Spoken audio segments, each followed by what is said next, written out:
It was a warm Saturday morning, the kind where the sun was already shining bright, but the cool breeze of the lake kept the heat at bay.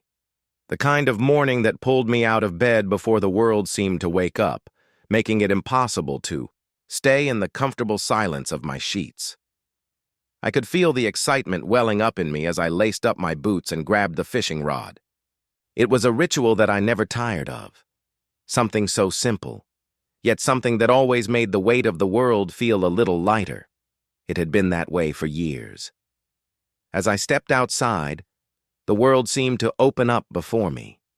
The lake stretched out like a vast canvas, the still water reflecting the blue sky above, broken only by the occasional ripple from a fish leaping or a gentle breeze.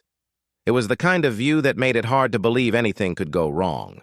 The lake, with its soft lap of water against the shore, had been my sanctuary since I was a child.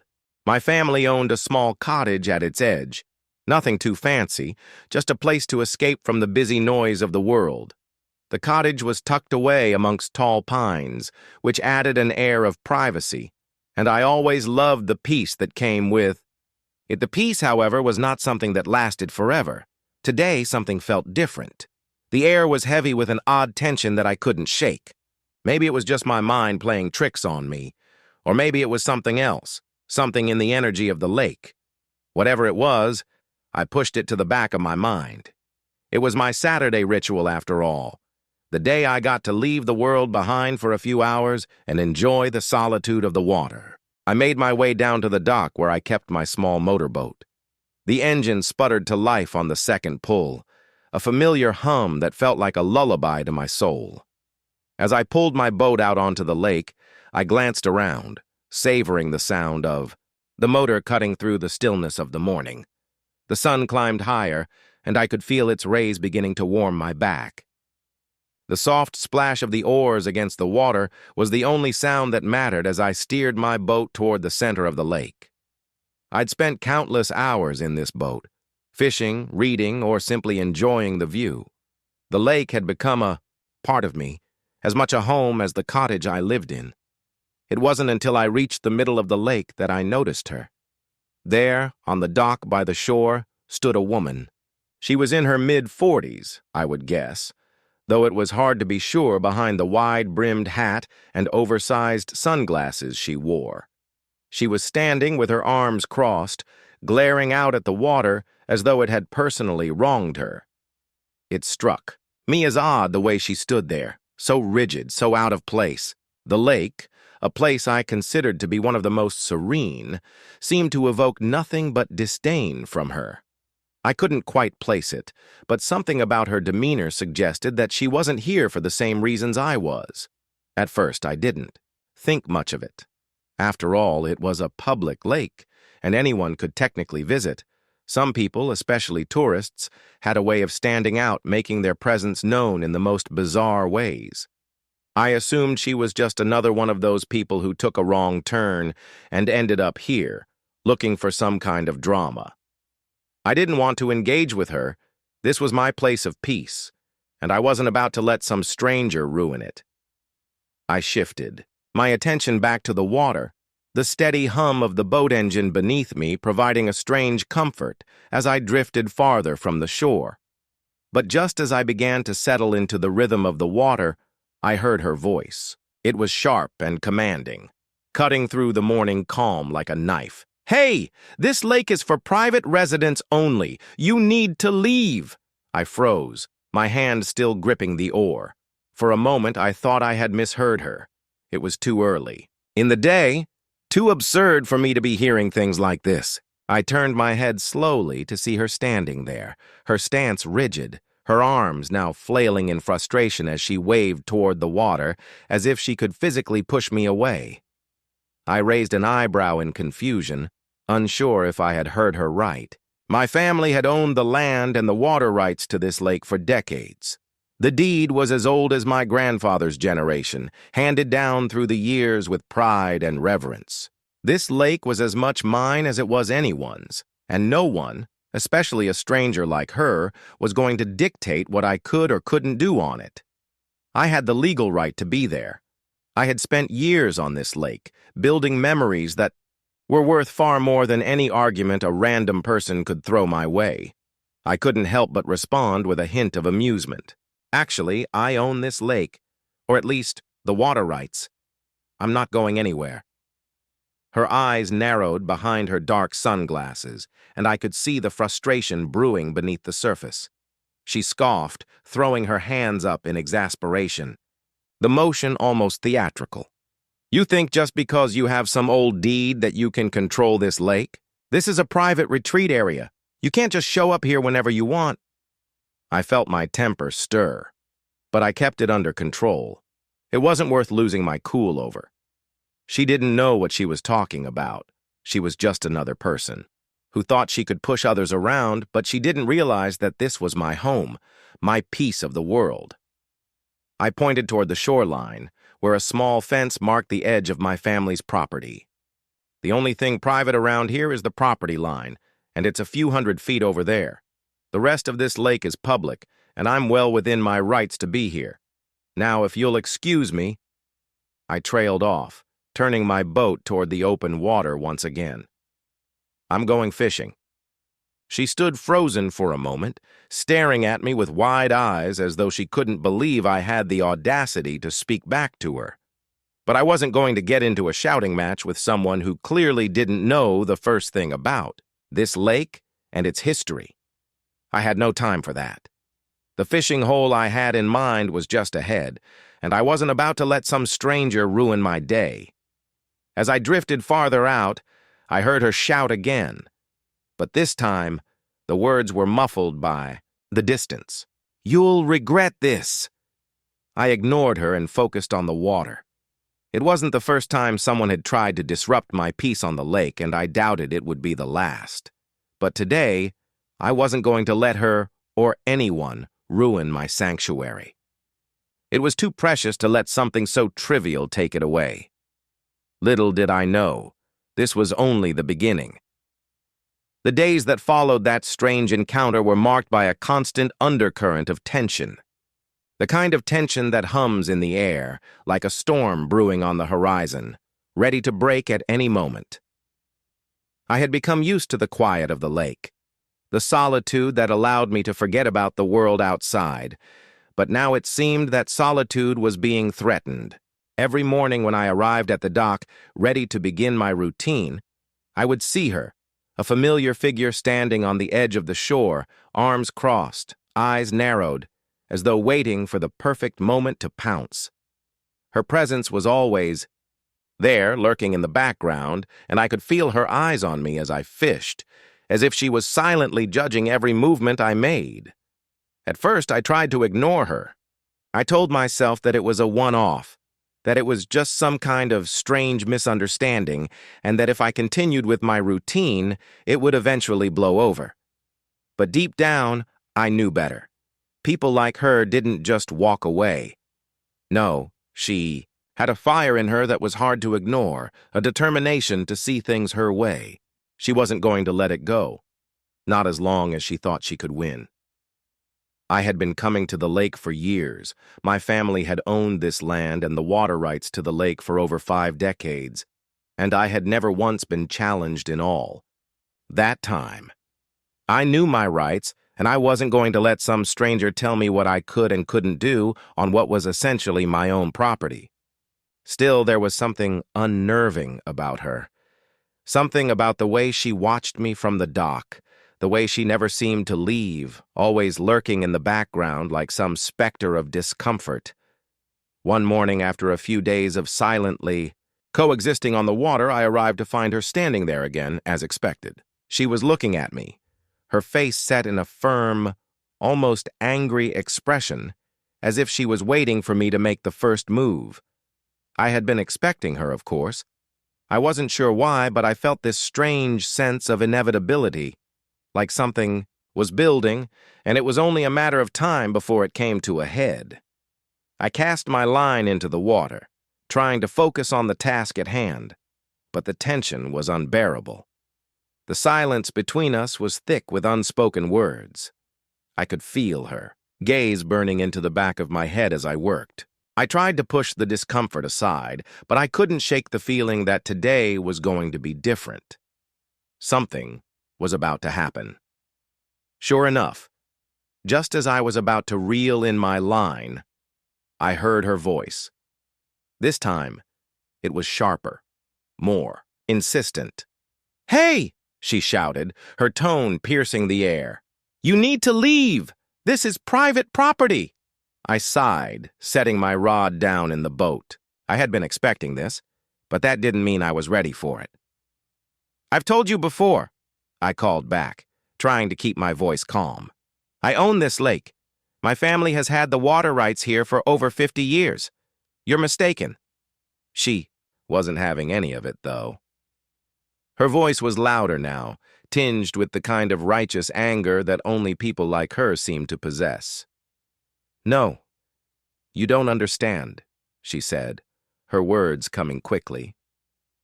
"My lawyer has looked into it. This is private land, and you've been trespassing on it. You have no right to be here." Her words struck a nerve. I had heard all sorts of arguments over the years about this lake, but none of them had ever been quite so personal.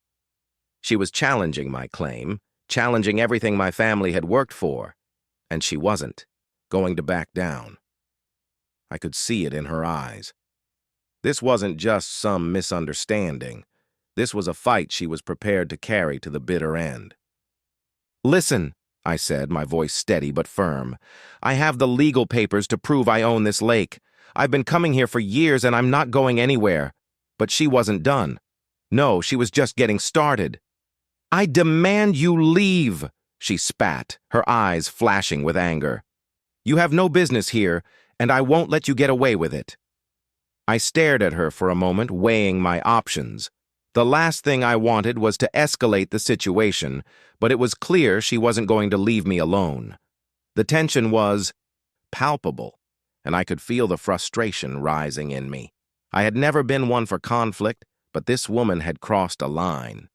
My family's legacy was tied to this lake, and I wasn't about to let her take that away from me. "All right," I said finally, my voice cutting through the thick silence. "If you're going to keep making false claims, I'll just call the sheriff.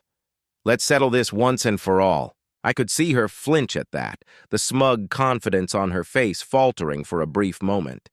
But then she regained her composure, and the defiance returned in full force. "Go ahead," she said, her tone dripping with sarcasm. "Call whoever you want. I have the law on my side." With that, she turned and stormed off toward her car, her heels clicking sharply on the dock as she went. I stood there for a moment, watching her go, my anger simmering beneath the surface. I knew this wasn't over, but for the time being, I had done what I could. The only thing left to do now was wait for the sheriff to arrive. It didn't take long. A couple of hours later, I heard the rumble of an engine, and I turned to see a sheriff's car making its way slowly down the dirt road that led to the lake. The vehicle came to a stop at the edge of the dock, and the sheriff stepped out. He was a tall man, older than I had expected, with a broad frame and a face that seemed to be perpetually in a state of neutrality. His uniform was crisp and well-pressed, and he wore a wide-brimmed hat that shaded his eyes from the sun. He looked between the two of us as if trying to gauge the situation. He had clearly been here before, probably dealing with other disputes in the area. Still, I could sense his discomfort in the air. He didn't seem thrilled to be in the middle of this little drama. "So what's going on here?" he asked, his voice low and steady. His gaze flicked from me to her, then back to me again. It was clear he was trying to figure out what had brought us to this point. I didn't hesitate. "She's claiming I'm trespassing on private property, but my family has owned the lake and the surrounding land for over 50 years. I'm not breaking any laws. I've been coming here my whole life." The sheriff looked over at her, his expression unreadable. "And what's your side of this?" he asked her, his voice still calm, though there was a hint of skepticism in it now. The woman immediately sprang into action, her voice loud and sharp as she interjected. "I've checked the property records," she said, clearly eager to be heard. My lawyer says this land is privately owned. This man has been using the water without permission, and I demand that he leaves immediately. I could feel the anger rising again, but I kept it in check. This wasn't the time to lose my cool. I needed to let the sheriff do his job. The sheriff looked at her, then back at me, clearly trying to make sense of it all. "You got any papers to back that up?" he asked me. I nodded and reached into the small compartment on the boat, pulling out the deed to the land and the water rights. I handed it to him, watching as he took it from me and began flipping through the pages. His eyes scanned the documents quickly, and after a few moments he looked up at me, then over at her. "Ma'am," he said slowly, his tone measured, "I'm afraid he's right. The lake and the surrounding land are his. You'll have to find another spot." The woman's face went red with disbelief, her eyes wide with fury as she processed what had just happened. She opened her mouth to speak, but the words seemed to die in her throat. For a moment, she just stood there staring at the sheriff, her hands clenched into fists at her sides. "This isn't over," she muttered under her breath, her voice low and dangerous. With one last angry glance, she turned on her heel and stormed off toward her expensive car, her heels clicking angrily on the dock with each step. I stood there for a moment, still processing the turn of events. The sheriff looked at me and nodded, as if to say that the situation had been handled. "You're good to go," he said. "But if she comes back and starts anything again, don't hesitate to call me." I nodded, feeling a strange mix of relief and exhaustion. It wasn't over, not by a long shot, but for the time being, the fight had been settled. I watched the sheriff drive away, the sound of his tires crunching on the gravel slowly fading into the distance. The lake was quiet again. I looked out at the water, taking in the calm, the peace, the solitude.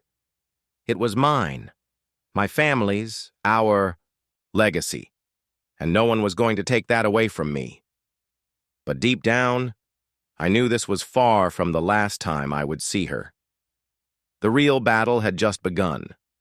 The few weeks following my encounter with Rebecca were filled with a quiet sort of tension. I had hoped that the encounter would be a one-off, that perhaps she'd accept defeat and move on with her life. But as the days passed, I realized I had underestimated her. She wasn't someone who took no for an answer easily. And what's worse, she didn't seem to care about the truth or the law. All she cared about was winning, and she would stop at nothing to get what she wanted. I had always known that owning this lake and the surrounding property came with its own set of responsibilities, but nothing could have prepared me for the sheer determination Rebecca seemed to wield. Every day she found new ways to make my life difficult. It wasn't enough that she had tried to challenge my ownership through a threat of legal action. No, Rebecca was the type of person who thrived on confrontation. She wanted to make it personal. I soon learned that Rebecca had hired a team of lawyers, high-powered, sharp-minded attorneys who were more than capable of playing the legal game. They began filing motions against me, questioning the legitimacy of the deed that proved my family's ownership of the lake. They claimed that the deed was outdated, that there were loopholes in the way my family had acquired the water rights, and that she had a legitimate claim to the lake, based on a series of ambiguous property lines. I couldn't believe it. This woman was throwing everything she could at me, hoping to wear me down with a never-ending barrage of legal filings. I wasn't a lawyer. I didn't have the expertise to combat every little technical argument they made. But I had something far more powerful on my side. History. The ownership of this lake was as much a part of my family's legacy as the cottage we had built on its shores. My grandfather had passed down the land to my father, and my father had passed it down to me. Over the years, we had carefully maintained the boundaries, ensuring that no one could come in and claim our piece of this beautiful land. The legal battles Rebecca had started were petty, and in the long run they had no real basis. I had the papers, I had the history, and I had the community behind me. Still, the constant pressure was exhausting. Rebecca wouldn't back down, and neither would I. Every time I tried to enjoy a quiet day by the lake, there she was, standing on the dock, glaring at me from across the water. If I brought a group of friends over, she would appear, uninvited, hoping to make everyone feel uncomfortable.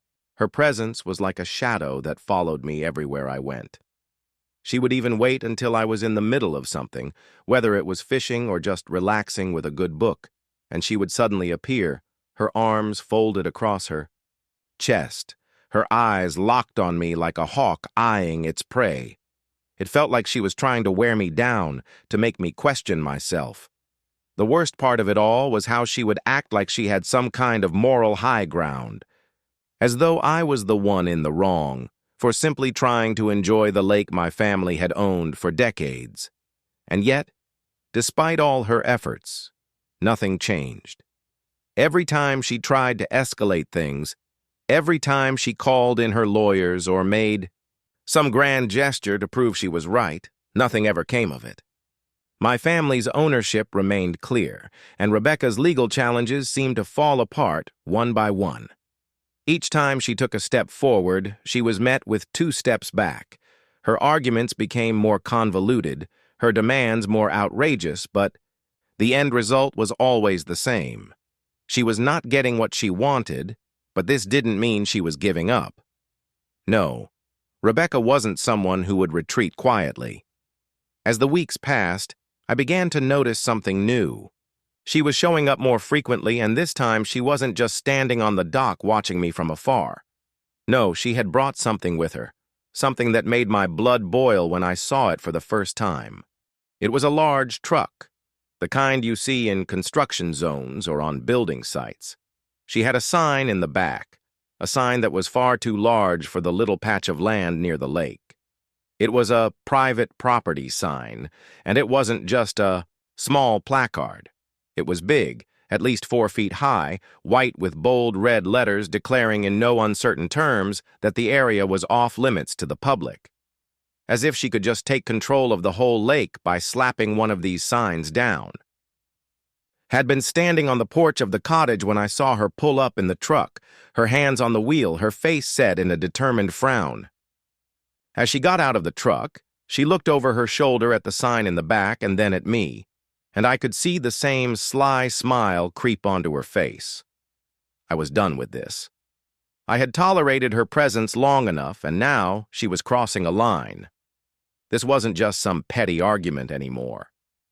She was actively trying to disrupt my life, to take something that wasn't hers. I couldn't let her get away with this. I walked down the steps of the porch and made my way toward her. "Rebecca!" I called out as I approached, trying to keep my voice steady despite the anger that simmered beneath the surface. "What do you think you're doing?" She turned toward me, her smile widening. "What does it look like I'm doing?" she asked, her voice dripping with satisfaction. "I'm putting up a sign, just like I said I would. This lake is private property, and I won't let you just waltz in here like you own the place.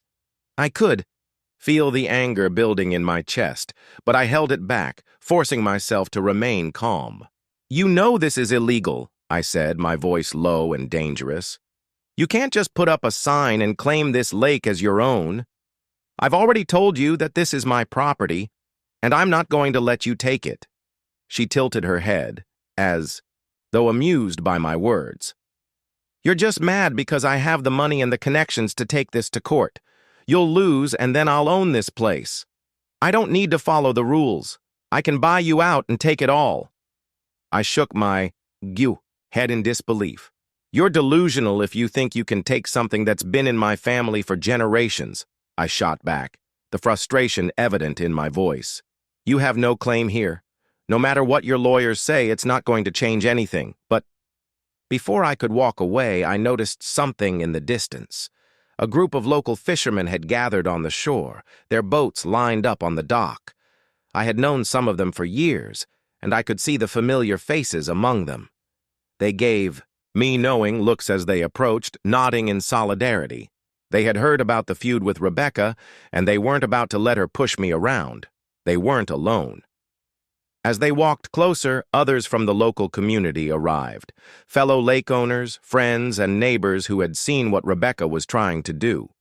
The sight of them standing together, in support of me, gave me the strength I needed to stand tall. I wasn't alone in this. Rebecca looked at the growing crowd, her expression faltering for the first time. The smug confidence that had been so prominent on her face a moment ago seemed to evaporate as she realized the situation was slipping out of her control. She took a step back, glancing around nervously. "Is this some kind of joke?"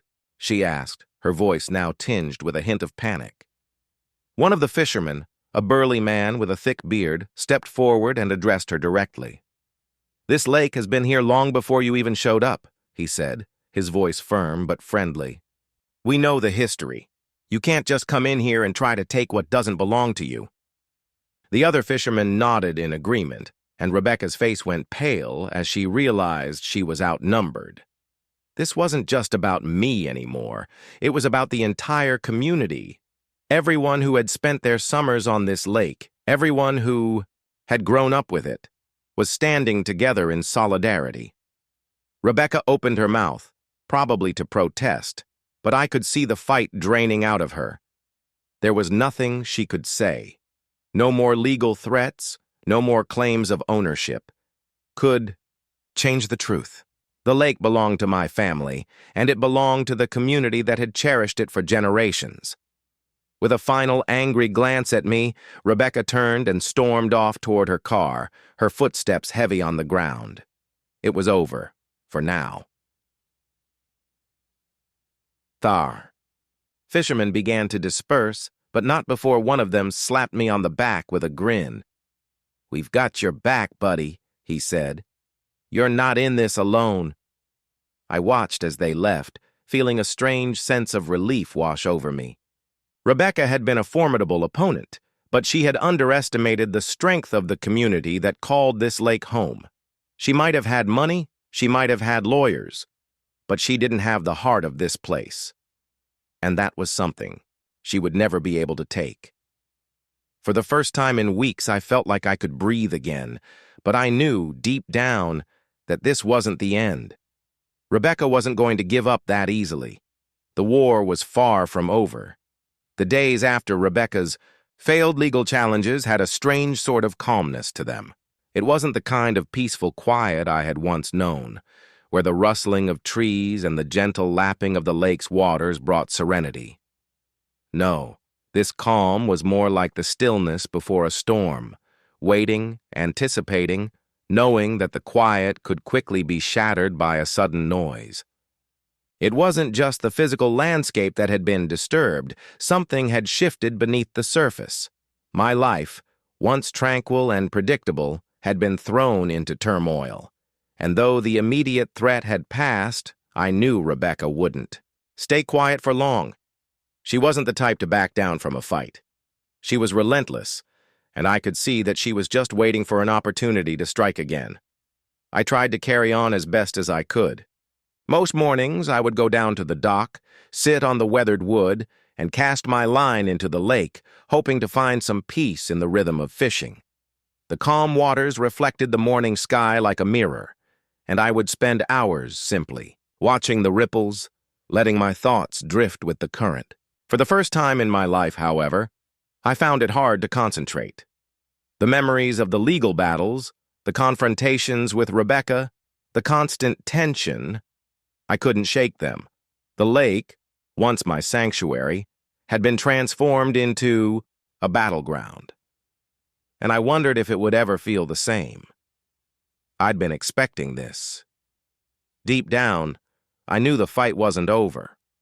She had lost the legal challenges, yes, but Rebecca was persistent. She had money, connections, and a certain brand of tenacity that could wear anyone down. She wouldn't just accept defeat. I had no illusions that it was truly over. Not yet. She would find a way to keep pushing, keep testing my resolve. A few months passed, and I began to feel like I could breathe a little easier. But then, one afternoon, something happened that changed everything. I was sitting on the porch of the cottage, a cup of coffee in hand, watching the sun dip lower over the water, painting the sky with hues of orange and pink. The beauty of the moment felt like a cruel reminder of how much I had at stake. This was my family's land, a place that had been passed down through generations. The lake, with its clear waters and gentle shores, was where my childhood had unfolded, where I had learned to fish, where my father had taught me how to navigate the boat, where my grandfather had sat in silence, watching the water, with an unspoken wisdom in his eyes. The lake wasn't just land to me. It was home. It was heritage. It was history. It was everything. As I sat there, I saw a familiar figure walking up the road toward the cottage. It was the mailman, and as he got closer, I could see a thick envelope in his hand. My stomach sank. There was only one person who sent letters like that, Rebecca. The envelope was heavier than usual, and it had an official-looking seal stamped on the back. My fingers trembled slightly as I took it from the mailman. He gave me a nod and continued on his way, unaware of the storm that was brewing in that small piece of paper. I tore open the envelope quickly, my heart pounding as I pulled out the contents. It was a letter, typed in a formal font, the kind used for business transactions. As I read, I felt a strange mix of disbelief and anger. The letter was an offer to buy the lake. Rebecca had learned nothing. She hadn't given up. She had just changed tactics. The offer was shockingly generous. She was offering a sum that could make me a wealthy man, more money than I had ever dreamed of. But the lake wasn't something that could be bought, not for any amount of money. It wasn't just land to me. It was my legacy, my history. And Rebecca thought that she could simply throw money at the problem and make it go away. I stared at the letter for a long time, the weight of it pressing down on me. I wasn't stupid. I knew that I could take her offer, sell the land, and walk away with more than I could ever spend. But it wasn't about money. It had never been about money. I wasn't willing to sell my heritage, to give up the one place in the world that truly felt like mine. The lake had been there long before I was born, and it would be there long after. I was gone, but I wasn't a fool. I knew that Rebecca wasn't going to stop. This wasn't just about money, it was about power, control, and the sheer will to bend things to her will. She had lost the legal battle, yes, but I knew she would find another way. She had the resources to drag things out for years, to wear me down with one legal filing after another. The thought of it made my stomach twist. I couldn't let that happen. I had to be smarter than that. I knew what I had to do. I wasn't going to fight this alone. I needed to rally the community, to bring together the people who cared about the lake as much as I did. The lake wasn't just mine. It was ours. It belonged to the people who had lived alongside it, who had fished its waters and swum in its depths, who had built their homes along its shore.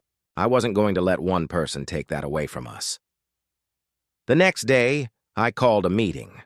I reached out to the landowners, the fishermen, and the families who had spent their summers by the lake for years. I told them what had happened, told them about Rebecca's offer, and the sense of dread that was beginning to settle in my chest. I knew that we had to stand together. We had to send a message to Rebecca that we weren't going to back down. The lake wasn't for sale, and it never would be. When the day of the meeting arrived, I was surprised by how many people showed up. The room was packed with familiar faces, fishermen, families, retirees, and even a few newcomers who had found their way to the lake and fallen in love with it. They were all here, gathered in one place, united by a common cause, to protect the lake, to protect what was ours. I began the meeting by sharing Rebecca's letter. I told them about her offer and about the legal battles that had taken place. I could see the anger in their eyes, the same anger that had burned inside of me when Rebecca had first tried to take the lake from us. This wasn't just my fight anymore. It was all of ours. One by one, the people in the room spoke up. The fishermen talked about how the lake had been their livelihood, how their families had relied on its waters for generations. The landowners spoke about the history of the place, about how their ancestors had carved out homes along its shores and passed down the land to their children. The retirees talked about the memories they had made here, the years they had spent raising their families, and the sense of peace that the lake had given them. And the newcomers, though they had only recently arrived, spoke with such passion and conviction about the lake's beauty and importance that it was impossible not to feel the weight of their words. We weren't just fighting for the lake anymore. We were fighting for our community, for our way of life, for the memories and the stories that had been passed down through generations. This wasn't a fight for land. This was a fight for everything that made this place special, everything that made it home. By the time the meeting was over, we had formed an alliance. We had come together as a community, and we had made a promise to each other. We would protect the lake. We would stand united against anyone who tried to take it from us, and we would make sure that Rebecca or anyone else who came after her knew that they could never break our bond. A week later, I saw Rebecca again. She drove up to the lake, her car slowing as she approached the property. But this time, she wasn't alone. I had called in the community, and they had shown up in full force. The fishermen, the families, the landowners, all of them were there, standing alongside me, ready to defend what was ours. When Rebecca saw the crowd, her face fell. The smug confidence that had always been so evident in her demeanor faltered, and for the first time she seemed unsure. She got out of her car and walked toward me, but as she did, she looked around at the sea of faces, all of them watching, her with cold, unwavering determination. I could see the realization hit her. The lake wasn't hers to take. It wasn't just a piece of land. It was part of the fabric of the community, and the people who had spent their lives here weren't going to let her tear that apart. Her posture stiffened, and she opened her mouth to say something, but the words didn't come. She stood there, for a moment staring at us, her pride and determination melting away as she understood the magnitude of what she was up against. Then, without a word, she turned and walked back to her car. She didn't look back. She got in, started the engine, and drove away, her departure as swift and final as her arrival. That was the last time I saw Rebecca. And as I stood there, surrounded by the people who had fought with me, I felt a deep sense of peace settle over me. The lake was ours, not just because of the legal papers or the deeds, but because it was part of who we were. It was part of the story of this place, a story that would continue long after Rebecca's failed attempt to take it from us. The community had come together, and we had won. We had protected what was ours. And as I looked out at the water, the same water that had seen so many summers come and go, I knew one thing for sure. This was where I belonged. The lake was my home, and it always would be. If you enjoyed this story, make sure to subscribe to the HOA stories for more captivating tales of community struggles and triumphs. Stay tuned for the next chapter.